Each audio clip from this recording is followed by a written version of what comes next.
Okay. So, isusundo lang natin yung discussion natin about dun sa linear equation. So, tungo tayo dito sa graphing using graphing utility. So, ibig sabihin kapag sinabing graphing utility, it is an application that has a capability to graph a particular equation or a function by typing the kunwari ay yung function or yung equation dun sa mismong graphing utility na software na ginagamit. So, it's either meron sa Android devices or any Android iOS devices, yan. Then pwede din sa PC meron din. So, yan. So, yun yung graphing utility. So, pwede din si graphing utility mag-count as a graphing calculator kasi kinakalculate niya yung graph based on dun sa equation or function na binibigay mo sa kanya. Okay? So, pwede din kasing magamit si graphing utility kapag mano-mano yung mga values na nilalagay natin, pwede na natin gamitin si graphing utility. So, depende yon sa features na binibigay ng application. So, ano ba yung mga application na pwede natin gamitin ngayon? Okay? So, unang-una dyan is, nakalagay dito, some application that can be used in graphing are the following. So, number 1 is GeoGebra. Number 2 is Desmos. So, sa GeoGebra is, may iba't iba silang calculator talaga. So, hindi ko pala nilagay kung anong specific GeoGebra. So, GeoGebra Graphing Calculator. Okay? So, kasi kapag GeoGebra, medyo diverse siya. Kasi merong iba't ibang calculator na available dun sa website nila. Okay? So, available si GeoGebra on Android devices or iOS devices, I think. And also on PC. Okay? So, pwede nyo siyang i-download through the internet para ma-install nyo siya. Okay? Yung Desmos is available on Android devices or iOS devices, I think. Then, Desmos is pwede din sa PC kaso online siya. So, si GeoGebra ganun din. Pwede din online na hindi mo na siya i-install or pwede kang mag-install na yung GeoGebra gamit yung application na madadownload mo sa website nila. Okay? So, si Desmos, parang wala yata na PC version. So, sa browser lang siya nabubuksan, I think. Then, meron siyang application sa Android devices or iOS. So, pwede nyo yung gamitin yan. Pero yung gagamitin natin ngayon is yung GeoGebra. Okay? Kasi yun yung mas, sa akin, mas madaling gamitin kumpara dun sa ibang graphing calculator. Okay? So, bukod dyan, meron pa mga iba na ginagamit, pero ito lang yung nilagay ko dito para kumbaga, hindi na kayo mahirapan mamili pa kung alin yung gagamitin nyo. Okay? So, na-try ko na din si Desmos, but mas madaling gamitin si GeoGebra kaysa dito. Okay? So, use a graphing utility to graph y equals negative 2 over 3 x minus 4 over 3. So, gagamitin natin si graphing utility natin na application, which is si GeoGebra Graphing Calculator, in order to graph the equation na makikita nyo dito. So, sabi ko sa inyo, di ba, yung nakalagay dito na example, it is a function na siya. Kasi dalawa na yung variable. But, sabi nga dun sa nauna nating pinag-aralan or dun sa mga nabanggit, maka-count as natin siyang equation kasi syempre, pinagsama silang dalawang equation sa isa. So, kaya, equation siya. Okay? But, as a whole, it is, masasabi natin siyang, it is a function. Since, gumagamit na tayo ng dalawang variables. Okay? Wait lang.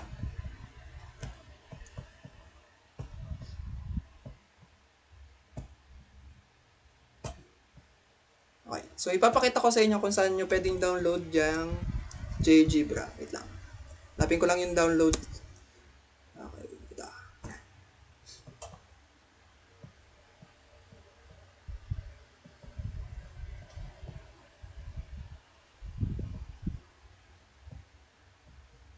Okay. So, kung makikita nyo, kapag binisit nyo tong geogebra.org/download or tawag dito, pwede nyo i-visit si jgbra.org. Then, hanapin nyo yung graphing calculator or jgbra or app downloads na lang. Okay?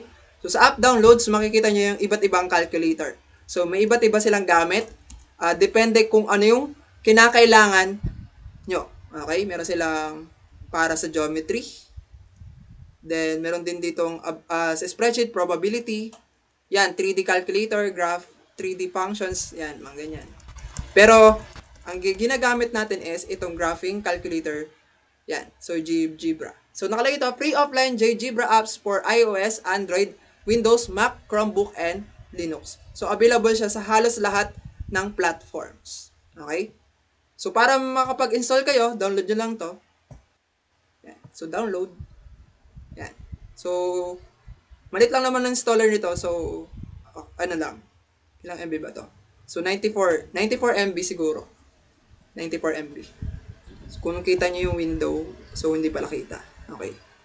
So, 94 MB yung installer niya. Then, ito na yung kalalabasan kapag na-install na siya. Okay. So, hide natin. Okay. So, sa GeoGebra Graphing Calculator, ito yung makikita nyong interface. Okay. So, dito sa input, makikita nyo dito sa input ay yung okay, dito nyo nilalagay yung functions or yung equation mismo. Then, itong nasa baba, ito yung pinaka-keyboard niya. Okay? So, pwede din namang gamitin yung keyboard nyo in order to type. Okay? So, ito, pwede nyo gamitan kapag merong mga certain function dito sa, tawag dito, sa inyong keyboard na nawala dito sa keyboard mismo. Okay?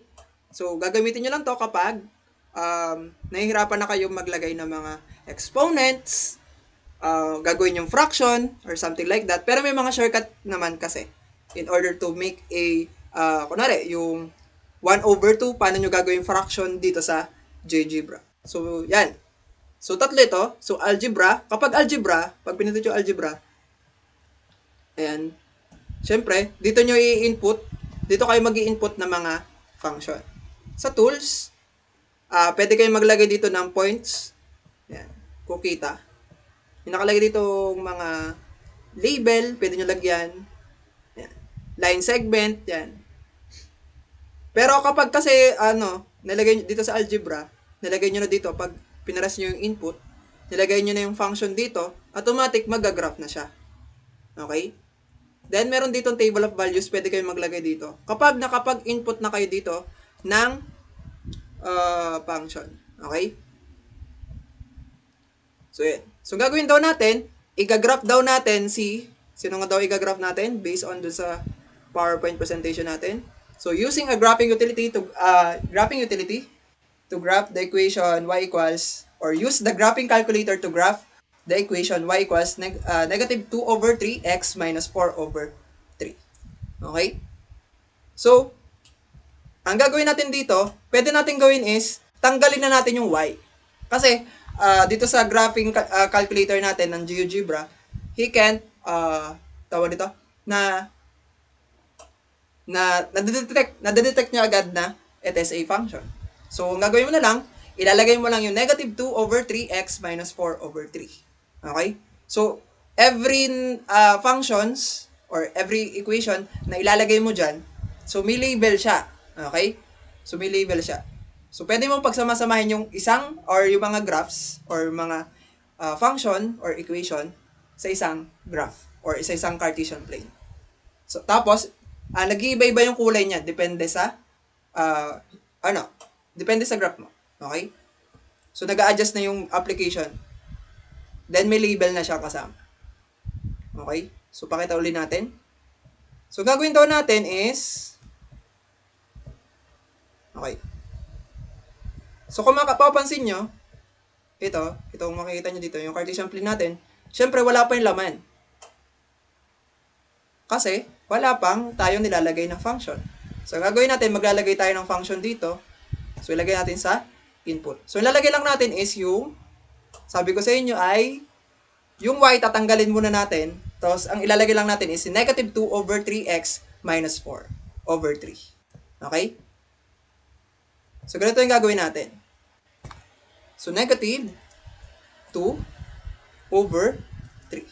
Okay? So, ang ginawa ko, negative 2, tapos, yung slash, pwede kong pindutin yung slash, nag-automatic na siyang denominator. Okay? 3. Then, pwede mo pindutin yung left arrow dun sa, left arrow, left, hindi pala, right arrow doon sa keyboard mo. Meron dong, navigation. So, right arrow yung gagamitin mo. Para lumipat yung, ito, yung cursor. Yung, ang tawag doon, yung cursor na vertical bar. Okay, yung nagbi-blink. Okay? So, yan. So, pag pinindot ko yun, lumipat siya, di ba? Tapos, maglalagay tayo dito ng x minus, ano nga yun? 4 over 3. So, saan nakita? Kita ba? Or malabo?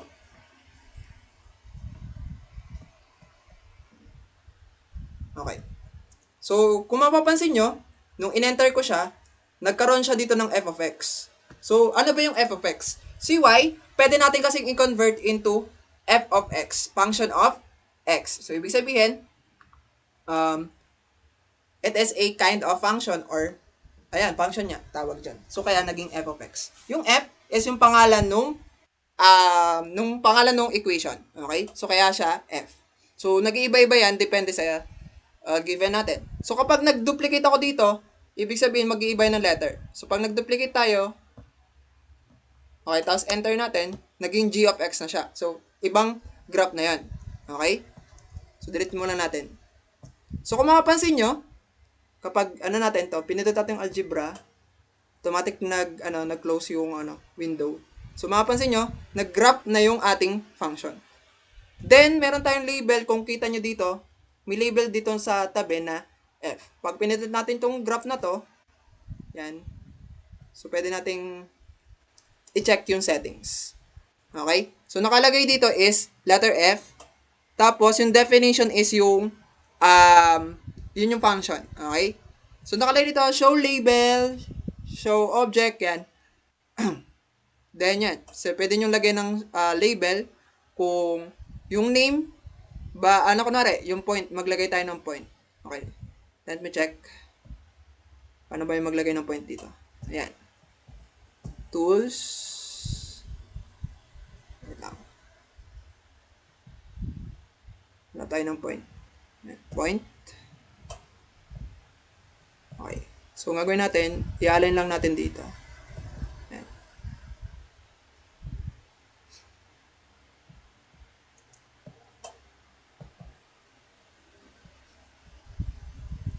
Okay, manual input yan Kumuha lang ako dito ng point. Okay. Then, i-ano ko lang. Baka kasi maglagay pa ng point. Naglalagay pa ba? Okay, hindi na. So, yan, kung makapansin nyo, may label siya, di ba? A, B. So, pwede din ako maglagay dito So, ito ay kasi manual input. Okay? So, yan, pwede mong palitan ng kulay yan. Depende sa'yo. Okay? So, sa case natin, pwede natin palitan dito. Kunwari ay dito sa show label, hindi lang name yung nakalagay. Kunwari, name and value. So, kung mapapansin nyo, b is equals to negative 5, 2. Okay? So, ibig sabihin, ito yung kanyang coordinates. Okay? Or caption ba ito? Wait lang. Check lang natin. Value lang. Yan, pwedeng value na lang. So, nakadepende sa inyo kung ano lalagay nyo. Kapag mano-mano. Okay? So, yan. So, ito din, pwede nyo lagyan ng caption. Ay, hindi pala caption. Value. Wait lang. Iba pala yun. Name na lang. Okay. So, yan. Mano-mano pa kasi to. Pero itong mismong, graph natin, meron siyang label na F.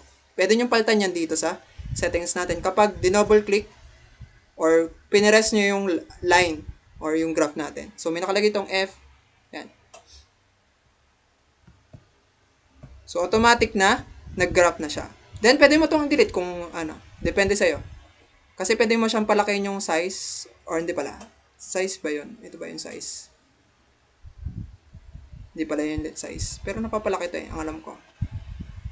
Okay, pwedeng palitan ng kulay kung anong gusto mo. Green, yung point, pwede mo napapalitan kasi. Okay, pwedeng blue. Yan. Yan, pwede mo palitan din yung yung point. Pwede mong ganito tsura. Yan. Pero ang ginagamit natin is kalimitan ito.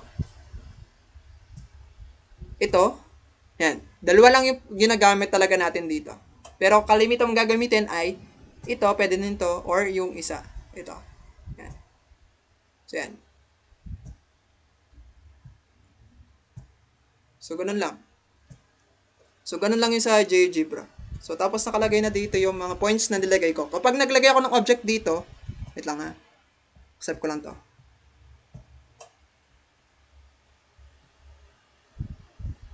Okay? So, kapag naglagay ako dyan ng object, katulad ng point, automatic nag-i-input dito sa ating algebra or dito sa calculator natin. Okay? So, yan. Then, pwede natin gawin ay sa table of values. Wait lang. Paano nga ba yun? Wait lang ha. Paano nga yun? Table of values. Kapag nag-right click ka dito, hindi pala right click. Pag pinindot mo yung tatlong dots sa tabi ng function, di ba kapag pinindot mo itong algebra, natatanggal, di ba? Or nagko-close yung window. Pag pinindot mo, yung window na algebra, lalabas to. Then, pindutin mo yung tatlong tuldok. Then, milalabas dito ang table of values. Okay? So, lalabas tong window na to, table of values.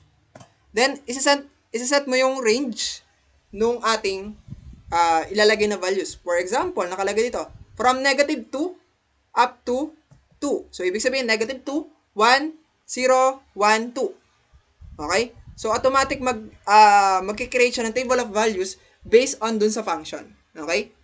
Then, yung step natin, ito yung tinatawag na units. Okay? Or yung by 2s, by 3s, by 4s, yung pagkakabilang ng table of values. Okay? For example, by 2s. Then papalitan natin to ng ibang ibang values. 6 or hindi, mga negative 10 or hanggang 10, kunwari. Then, ang step natin is 2. So, ibig sabihin, negative 10, negative 8, negative 6, negative 4, negative 2, 0, 2, 4, 6, 8, 10. Ganun yung magiging mangyari niyan. Kasi naglagay tayo ng step dito. Okay? Ito yung by 1s, by 2s, by 3s, by 4s, and etc. Then, pag pinaras natin yung okay, automatic magkikreate na siya ng sariling table of values. Okay?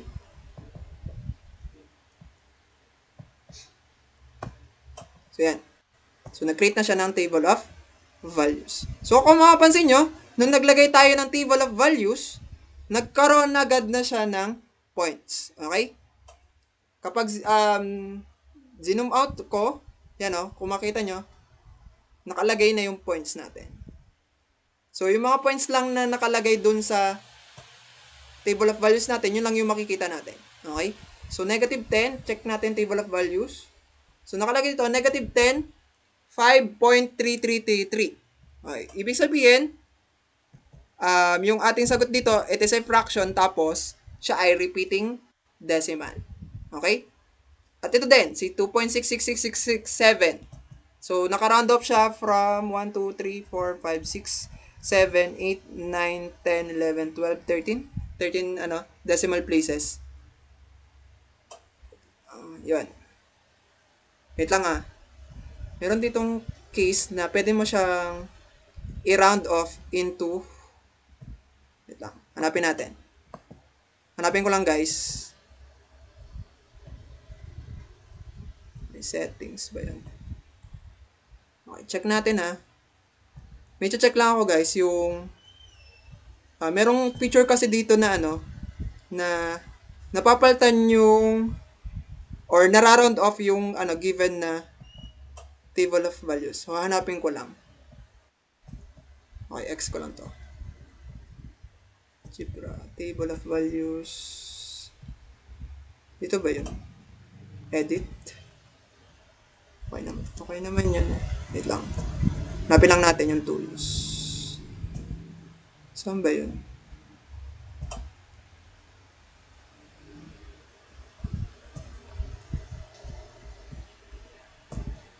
So, tagal ko na kasing hindi nagamit ng GeoGebra.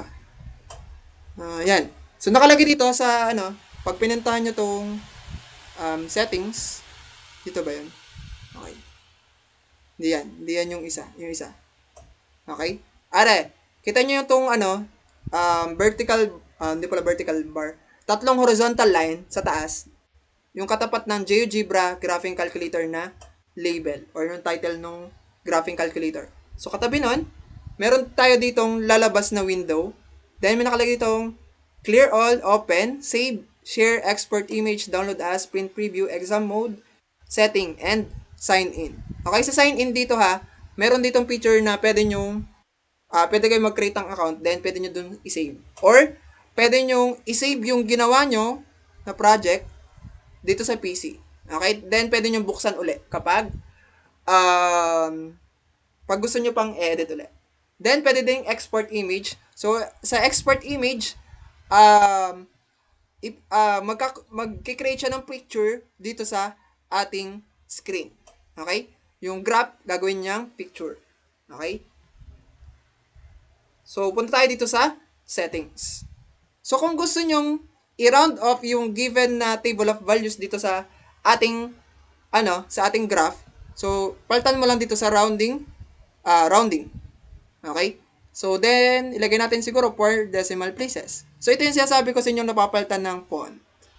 So, ito pala yun. So, nagbabago yung font nung graph natin. Then, save settings. So, wag nyo nang baguhin tong language eh. So, English na lang. Okay, na-save na natin yung settings. Then, X natin. Balikan natin yung table of values natin kung nagbago. So, kung mapapansin nyo, yung label natin lumaki. Or, na yung size. Even the, itong function natin, lumaki din. Okay, pag pinunta natin tong table of values, hindi pa rin siya nag-round off. Siguro tanggalin muna natin yung table of values. Baka delay lang. Okay, ulitin natin. Sa algebra, punta tayo dito. Table of values.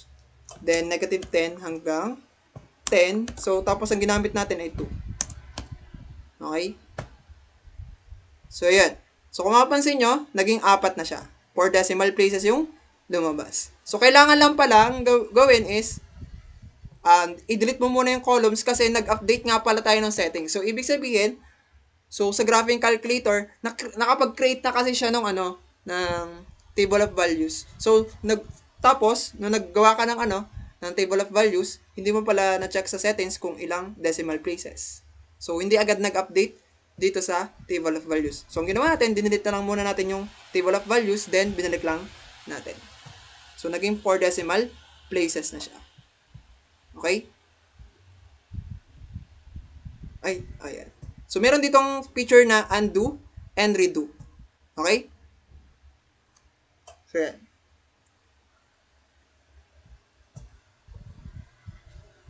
So, hindi na tayo may hirapan kapag nag-graph tayo kasi hindi na siya mano-mano. Okay?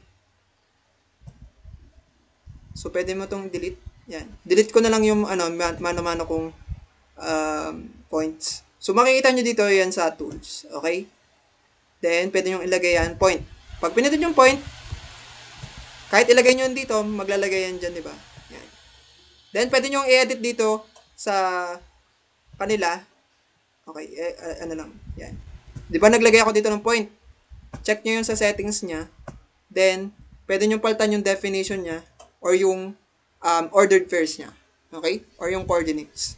Kung gusto nyo, mas accurate yung pagkakalagay niya sa points. Kasi minsan, kapag nilipat ko tong A dito sa linyang to. Tapos, hindi ko masyadong, hindi nag-touch sa line. So, lalabas dito sa graph natin is my point. Ay, ang kailangan mo lang is yung walang point. Kunwari, 11.6. Yan, 11.6. Negative 11.6. So, yan. So, nag-touch siya dito sa ating graph. Okay? So, ganyan yung mangyayari dito sa graphing calculator natin. So, kung gusto nyong mano-manong maglagay ng points. Okay?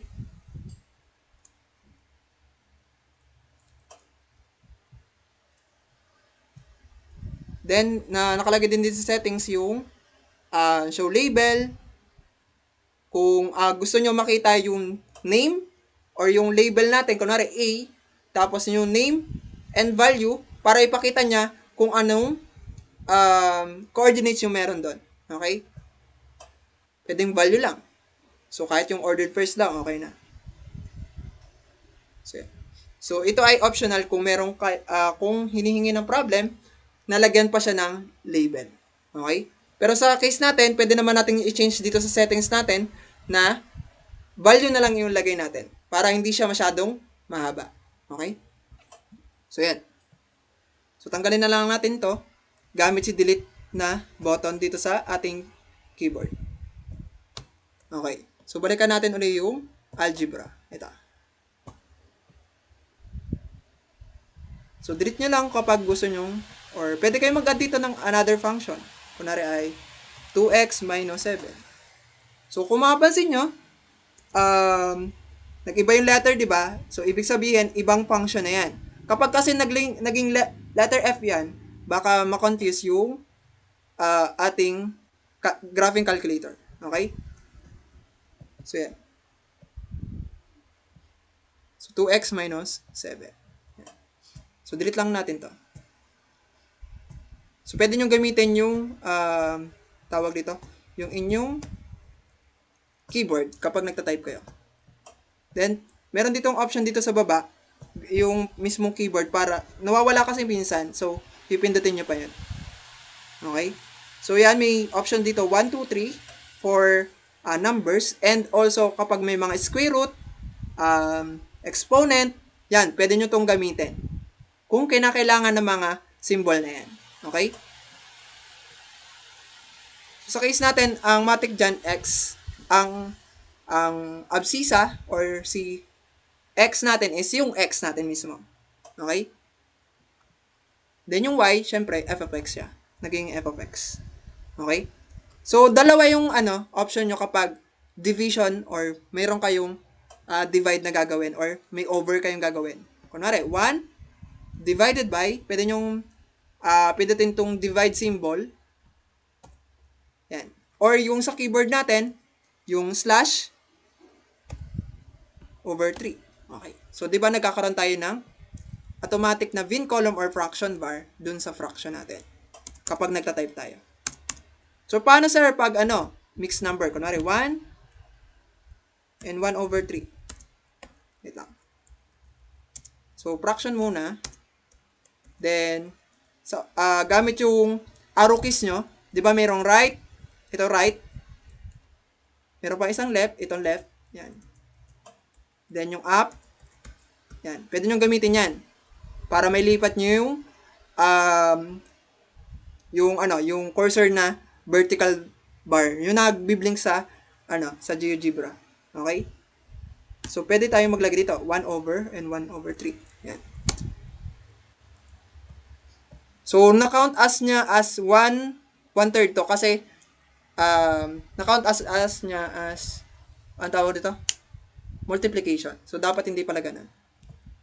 So, hindi dito hindi ina-allowed yung ating mixed number. So, gagawin na lang natin para maging mixed number siya, gawin mo na lang siyang improper fraction. So, ano ba yung improper fraction? So, magiging, di ba yung ginagawa natin kapag improper fraction, yung 3, itatimes mo dito sa whole number ng 1, 3 times 1, 3. Tapos, ipa-plus mo yung numerator na 1 dun sa sagot. So, 3 times 1 is 3, plus 1 is 4. So, magiging 4 over 3. So, hindi allowed dito yung mixed number. So, improper na lang yung gamitin natin. Then, kapag nag-solve kayo, kunwari, ima-manual input nyo yung given na na tawag dito, ima-manual input nyo yung mga, kunwari, nag-create kayo ng table of values, tapos, ima-manual input nyo dito sa graphing calculator. Ang gagawin nyo, i-change nyo into fraction kung hindi sakto yung decimal. Okay? So, kunwari, ang nakalagay dito, 4/3. Tapos, kinonvert nyo as decimal. Tapos, sakto yung lumabas. Di yun ang gagamitin nyo. Yung sakto ha. So, sa case natin kasi, si 4/3 kasi, kapag kinonvert mo yan, magiging 1.3333 yan. So, gawin mo, kung ang lumabas na sagot sa iyo, kunwari, hindi mo siya sinimplify as decimal, 4/3, yung i-input mo dito sa graphing calculator natin. Okay, for example, anong graph? Wait lang, delete ko lang to ha. Okay, mag-input na lang tayo ng points. So, yan. So, gagawin mo dito, i-change mo yung point, pwede mong i-press yung label, ito, yung bilog. Then, i-press mo lang siya ng, siguro double click, yan. Then, pwede mo itong paltan dito. So, kunwari, 4/3, 4 divided by 3, tapos, quit, syempre, kasi ordered pairs tayo. Then, 5, -5, 3. Yan. So, kunwari, ganyan yung nakuha mong sagot sa X, tsaka sa Y. Then, press OK. So, automatic, lilipat siya ng pwesto.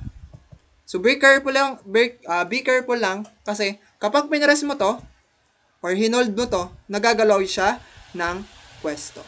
Okay? Pero pwede ka maglagay dito ng madami.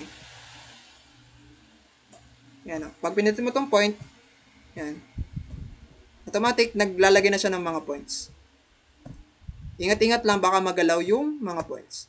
Minsan kasi, pag pinress mo to, nagalaw siya. Lalo na kung ang lalagay mo ay line segment. Okay? So, medyo mahirap siguro kapag phone yung gamit. Kasi nga, ang ginagamit mo kalimitan is, ipe-press mo dun sa screen yung mga ilalagay mo. So, kaya medyo mahirap pag phone yung gamit. Pag PC, pwedeng keyboard na lang gamitin. Then, may mousepad naman na pwede mong gamitin or mouse pala, rather. Yan. So, mas madali kapag PC yung gamit. Yan. So, nagawa na nating i-graph yung kanina. Pinakita ko kanina kung paano i-graph yung given na function. Dito lang yun sa algebra, itatype nyo lang dito yung function na given. So, tinatanggal lang yung y sa una kapag nag-graph tayo. Okay? So, kasi ito yung given kanina. Dun sa mga hindi naka-abot. So, yung given kanina, y equals -2/3x minus 4/3. So, ang ginawa natin, in-input lang natin yung -2/3x minus 4/3. Okay? So, kung tingin nyo lang yan, magagamay nyo din itong si GeoGebra. Okay? Pero yung mga basic operations niya, madali lang siya. Okay? So, yan. So, yung sa GeoGebra.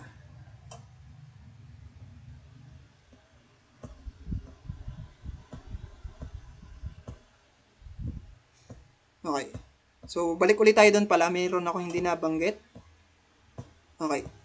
So, paano mag-input ng exponent? So, mapapansin nyo dito sa screen natin, meron tayo ditong buttons, di ba, sa baba. Okay, pag in-X ko to, di ba na-X ko to, yan. Meron ditong symbol na keyboard. Wait lang. Pag in-X ko, ba't hindi na-X? Hindi natatanggal. Okay. Basta meron ditong symbol na parang keyboard. Tapos lalabas tong window na to. Yan. So may nakalagay itong square. Itong box, 'di ba? Merong box. Kapag nag-input tayo dito, yan, tapos box. So nagkaroon tayo ng square. Yan, pwede mo siyang edit dito. Yan. Kunwari, 3x square. Then pwede mo palitan yung exponent niya. 4, 5, 6. Yan. So, pwede yan. Pwede mong gawin yan. Or, pwede mong gamitin ito. Wait lang. Mag-type ulit tayo ng number, 3x. Tapos, pwede mo itong pindutin. Okay, automatic. Naglagay siya dito sa taas nung yung cursor niya. Tapos, pwede ka mag-input ng number. 6, 7, 8. Okay? So, ibig sabihin, it's either sa dalawang to ang pipindutin mo. Okay? Though wala ditong square root kasi lang ang meron dito eh. Yun ang problema. Yun, meron pala sa baba. Ito. So, 1, 2, 3, f of x, ABC, ito. So, pwede dito sa f of x nating tab. Okay? Meron ditong option na, kunwari, yung square root or yung ating radicals pala, rather, is iba yung ano niya, yung root niya. For example, 3. Pwede mo siyang palitan. Kunwari yung graph natin ganito. Yan. Kunwari ay fifth root of 2x. Ayan, wait lang. I-undo ko lang. Left. Okay, fifth root of 2x plus 1. Yan. So, kung makapansin nyo, meron tayo ditong fifth root or nag-input tayo ng root. Okay? So, radicals yung ginamit natin. Then, meron tayong mga option dito, logarithms, sine, tangent, yan. Pwede nyo gamitin yan dito. Pero, yung sine, cosine, tangent, sine, cosine, yan, hindi natin yan gagamitin. So, gagamitin lang natin dito, baka makaabot pa tayo dito, yung ln or si natural logarithms, si log 10, yan, log, tapos yung particular na base, pwede mabago yan. Then, si Euler number, si 10, and etc. Okay? Pero yung mga normal lang naman na ginagamit ay ito. So, yung x, squared, tapos yung numbers, tapos yung operation. Then, pwedeng parenthesis, yan. So, yan. Yan lang yun sa graphing calculator. Kung paano mag-graph doon sa graphing calculator na ginagamit natin yan. So, bibigyan na lang siguro ako ng link doon sa GC natin ng about dito sa GeoGebra. Okay? So, next. So, ang tagal natin dito. So, next tayo. So, finding the x and y intercept. So, the intercepts of graph are points at which the graph crosses the axis.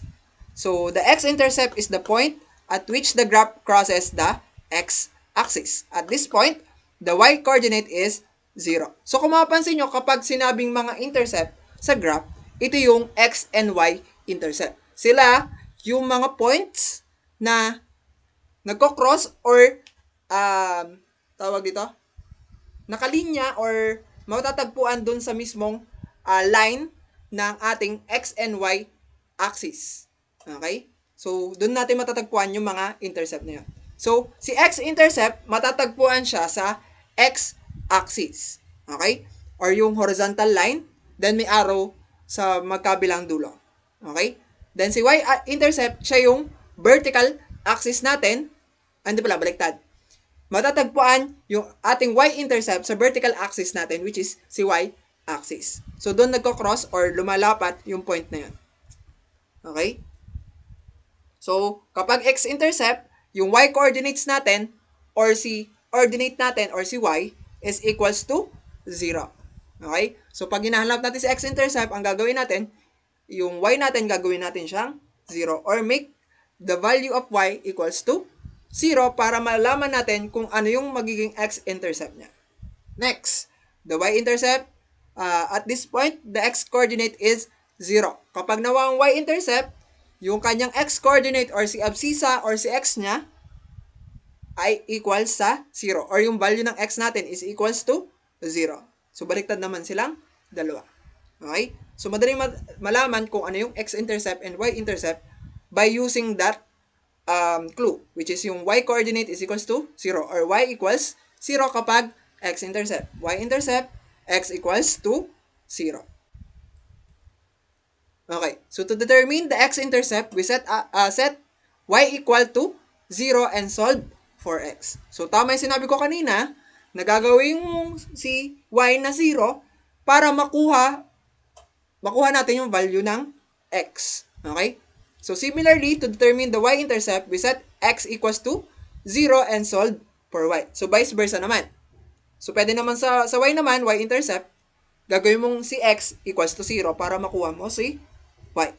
For example, let's find the intercepts of the equation y equals 3x minus 1. So, to find the x-intercept set y equals to 0. To find the y-intercept, set x equals to 0.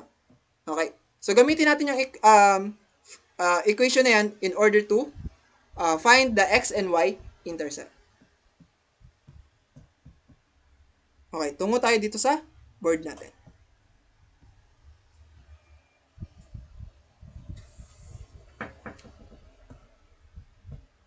Okay, so yung given na function is y equals 3x minus 1.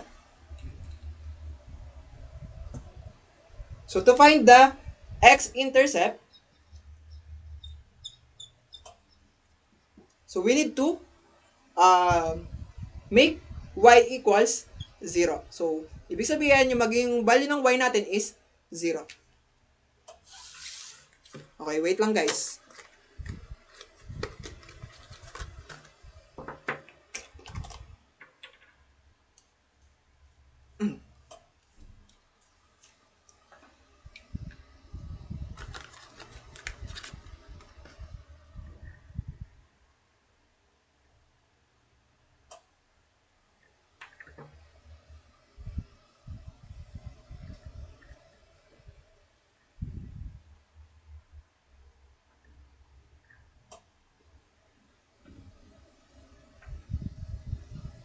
Ubusan pala ng ink yung ano. Yung pentel pen. Wait lang.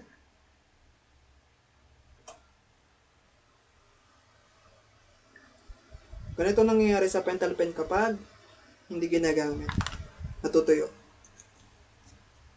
Okay.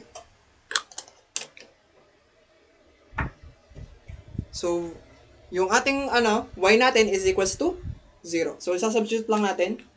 So, kunin natin yung y equals 3x minus 1. So, kinapi ko lang. Okay, burahin natin to ha. Okay. So, y equals 3x minus 1. So, gagawin natin value ng y is 0. So, ibig sabihin si y magiging 0. So, 0 equals 3x minus 1. So, ang gagawin natin, si 3x ililipat natin since siya yung hahanapin natin, yung x natin. So, kapag naglipat tayo ng any term dito sa ating equation or function, magbabago yung sign niya pag naglipat tayo. Okay? So, magiging negative 3x siya. So, magbabago yung sign. Kung positive siya, magiging negative. Kung negative, magiging positive kapag naglilipat tayo. So, equals negative 1. So, natira lang si negative 1 dito sa kabila. So, divide both sides by negative 3. Or, pwede mo siyang i-multiply. So, pwedeng gawin dito is, di ba, negative 3x equals negative 1. So, para hindi ka malito, pwede mong i-multiply muna siya by negative 1, saka mo siya i-divide. Okay? So, pag tinimes mo sa negative 1, magiging positive to kasi negative parehas. So, 3x equals 1. Saka mo siya i-divide both sides by 3. So, x equals to 1 over 3. So, ganito din dito. So, kapag nag-divide ka, pwede mo i-cancel out si negative. Okay, para silang negative eh. So, i-cancel out ko na siya. Then, pwede ko kang i-cancel si 3 at saka 3. So, natira ay x equals 1 over 3. Kasi kapag divide mo yung negative sa negative, positive siya. So, kaya kinancel out na lang na 10. So, x equals 1 over 3 or kapag kinonvert natin siya into decimal, it is 0.33. Then, pwede tayong gumamit dito ng bin column. Kung ilang beses ba siyang uulit. Or, kasi umuulit siya eh. So, kaya, yung ginawa natin, dalawa na lang number, yung ginamit natin. Pwede namang isa, 4, depende sa inyo. Okay. So, yun yung sagot dito. So, ang ating x-intercept, ang value niya is 1 over 3. Pero, yung kanyang, tawag doon, ang kanyang ordered pairs ay, ano nga yun? 1 over 3, 0. Kasi yung y natin is 0, yung x natin, 1 over 3 yung nakuha natin. Okay, next. Lagyan na nga natin dito yung function. Okay, next. Si y-intercept. So, sabi doon, sa pagkuha ng y-intercept, Si x naman gagawin nating 0. So, copy natin yung function which is si y equals 3x minus 1.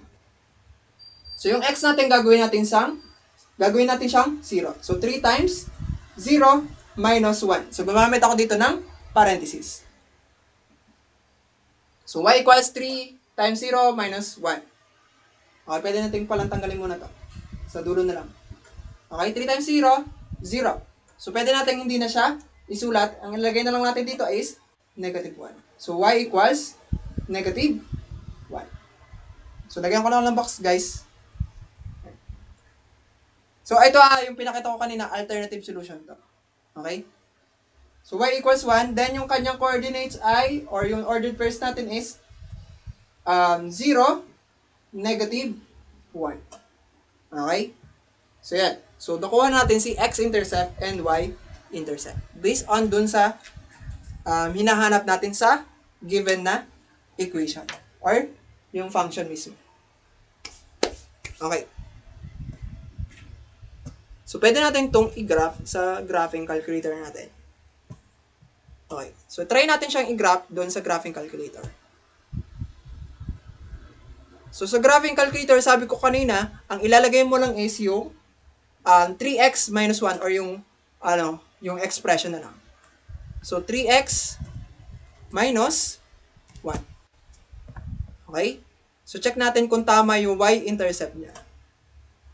So, hide muna natin to.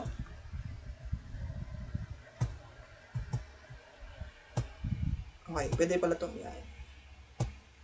Di mag-x to. Hindi ko alam kung bakit di mag-x.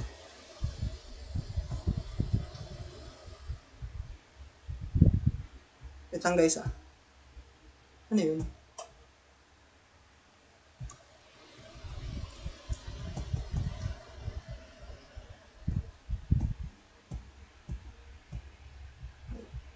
So yan ba yun?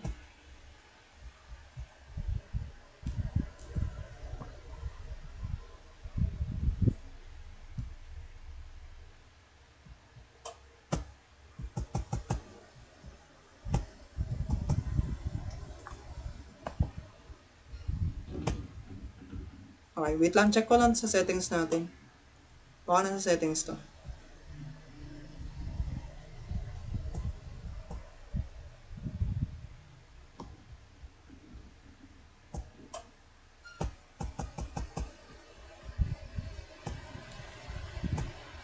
Baka vague lang. Kasi dapat to pag in-X ko to, natatanggal na to eh. Okay, so exit ko lang saglit. Dahil madami na akong bukas na application. Okay, X ko lang guys So don't save ko muna. Okay, dyan muna kayo nakatingin. Buksan ko ulit.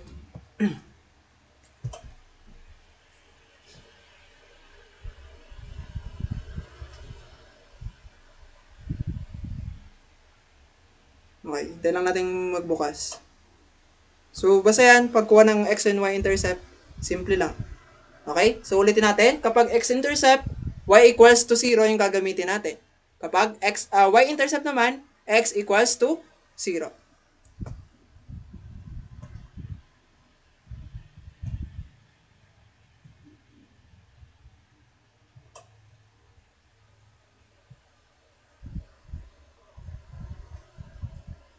Yan.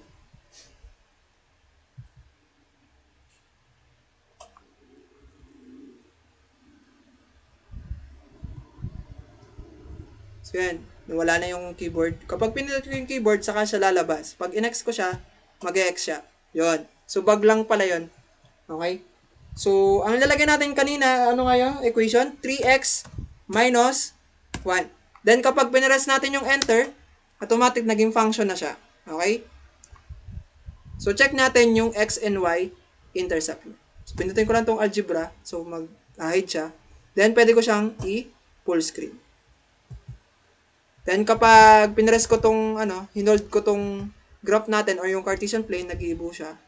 Then, pwede nating i-zoom in para makita natin mabuti yung graph. So, ibig sabihin, kapag nag-zoom in tayo, nag-a-adjust automatically yung graph natin. Okay? So yan, nag-adjust. Based on dun sa perspective nung graph natin or yung zoom natin.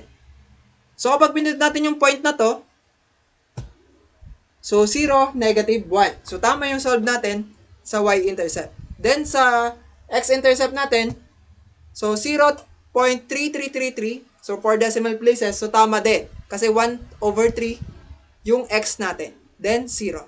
Okay? So yun. So dalawa.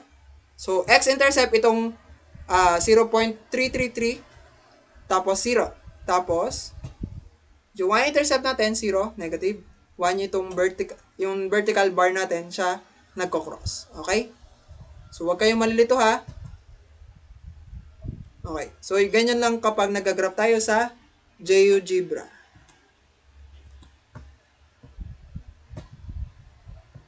Then, pwede natin siyang i-save dito. Save. So, hindi nyo makikita siguro sa screen kung ano, nag-save ako. Okay. Check natin kung sa display na lang.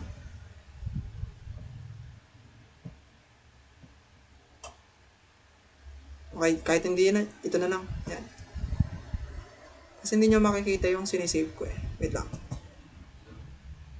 Okay, try ko lang ha. Okay, ito.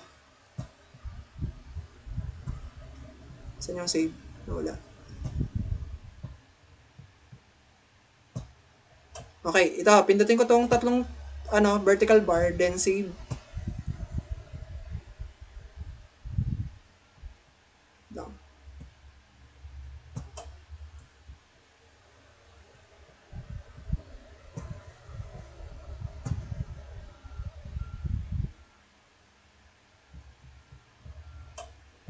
Close ko nga to lahat ng mga windows ko.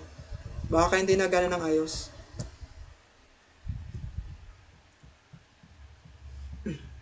Medyo mababagal na yung laptop ko guys eh. Okay.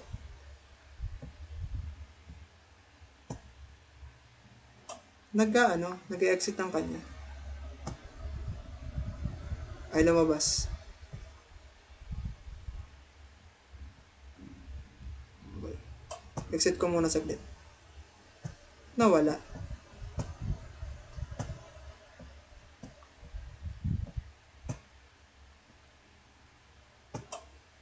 Yun. Okay. So, pakita ko ulit. Ganito na lang gawin nyo kapag nag-error siya. So, pakita ulit natin to. So, kapag nag-error yung screen, kasi marami siguro ako nakabukas kaya hindi siya nalabas. Pwede nyo pindutin yung X.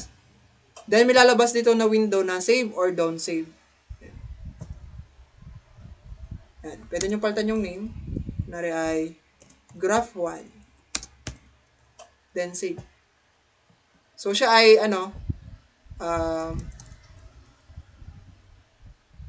wait. Wala ba ako ng internet connection guys? Hello, hello? Naririnig ba ako guys?